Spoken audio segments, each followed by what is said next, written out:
আজকে কী রান্না করছি জানো? এই যে রান্না করছি আলু, কুমড়ো, গাজর, পালং শাক।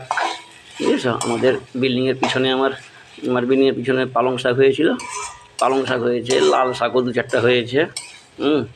এখন এই করছি, কালকে চিকেন খেয়েছি, তা আজকে দেখছি একটু আলু দিয়েছি, আলু, কুমড়ো, গাজর, পালং শাক দিয়েছি, দিয়ে একটা সবজি রান্না করছি।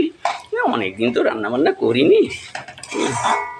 আর কালকে চিকেন খেয়েছিলাম, কালকে যখন চিকেন খেয়েছি আজকে আর কি খাবো বলো দেখি।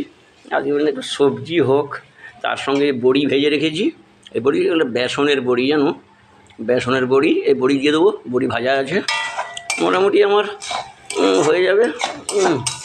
এবার রান্না কেমন হয়েছে জানি না, এখন অনেক দিন পরে রান্না করছি তো, মোটামুটি শাক সবজি রান্না একটু না